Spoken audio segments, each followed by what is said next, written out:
He sent me to that place 3 years ago to cure me of loving him. I spent 3 years locked inside that place. Now, I stopped loving him, just as he wanted.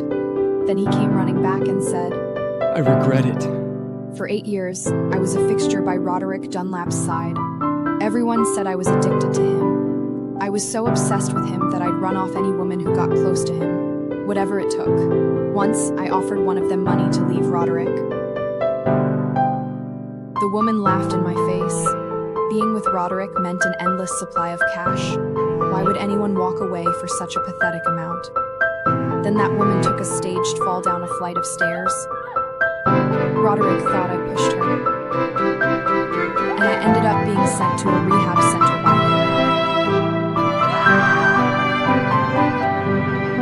Others went there to quit smoking, drinking, or gaming. I was there to let go of Roderick.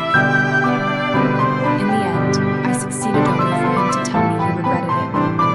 The moment I stepped out of the rehab center, I saw an auto parked there. It looked totally out of place. I glanced at it and lowered my head, preparing to walk away. The person who got out of the car called out to me. It was Roderick. He had grown more mature in the last 3 years. I glanced at him once, then looked away. The staff at the center taught us that staring was rude, especially at someone we liked. Yes, after 3 years, I had been completely reformed. Roderick told me to get in, and I did so, sitting quietly in the back seat. I kept my head down, staring at my lap and not moving a muscle. Roderick sat beside me. I could feel the weight of his intense gaze. The car was dead quiet. I held my breath, scared to make a peep. But a cough escaped me anyway. It was just my old cough. The car pulled up at the Dunlap's mansion. Roderick's grandmother, Maggie Dunlap, lived there. Today, as I remembered, marked her 80th birthday. Then it hit me why Roderick had come to get me. He started to walk in. I hesitated for a second, then blurted out, Roderick, I didn't bring a gift.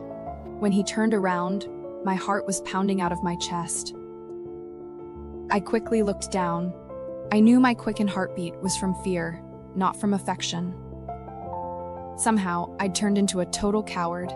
If someone even glanced my way, I'd get a jolt of fear. I'd toss and turn all night in nightmares, haunted by those staring eyes. Follow me. Roderick brushed off my worry. He was as cold as always.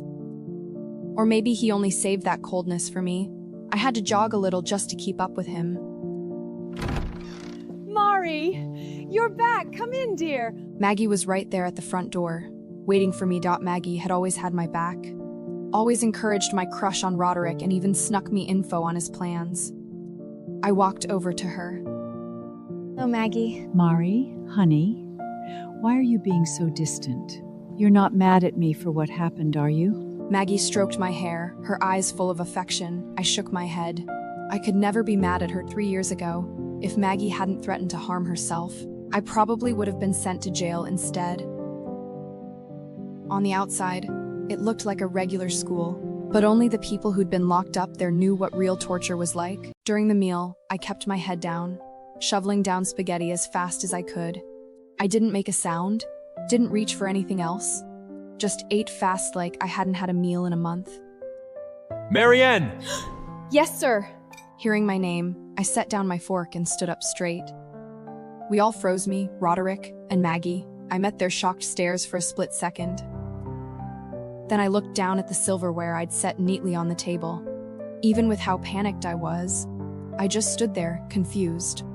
It hit me then I'd forgotten I wasn't at the center anymore. I had no idea why Roderick had called me. You scared her, you big idiot! Maggie swatted Roderick's arm before turning to me. Sit down, Mary. You're home now, sweetie. Just relax. I did what Maggie said and sat back down, but I couldn't eat another bite. Something about the way they looked at me told me they'd noticed. The girl who walked in 3 years ago was gone, and the one sitting here now was someone they didn't recognize. Grandma was talking to you. Why weren't you listening? Roderick's tone was sharp. I couldn't tell if he was mad I'd ignored Maggie or just ticked off about getting swatted. I'm sorry, Maggie. I was just very hungry. I didn't hear you. I gave her an apologetic look. The counselors at the center always drilled it into us. Apologies have to be sincere. Only I knew the truth. It wasn't hunger. It was fear. Fear of getting punished for not eating fast enough or for leaving food on my plate. I vaguely recalled her telling me to try the other food. I'd heard her, but I just couldn't react fast enough. So Roderick called out to me. By the time dinner was over, my forehead was covered in a light sweat. I wasn't sure if it was from the heat in the room or my own anxiety. 3 years in that place had taught me one thing. Never let your guard down, not even at a dinner table. After dinner, I returned to Grandpa's old house. Thank you for the ride. I gave Roderick a small bow. Maggie had wanted me to stay the night, but I'd turned her down.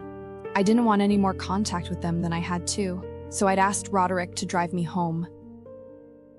You really want to stay here? Roderick frowned. I glanced back at the house. It hadn't been touched in 3 years.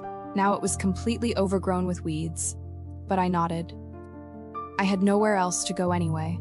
I was flat broke, and the clothes I was wearing were from 3 years ago. The rehab center had given us uniforms, so these clothes had never even been worn out. I bent down to pull some weeds. The little critters living there scurried away. I saw cockroaches. Once upon a time, I would have jumped straight into Roderick's arms. Now, I just stared at them calmly and looked for a stick to shoo the snake away. Ver más. Clic para descargar.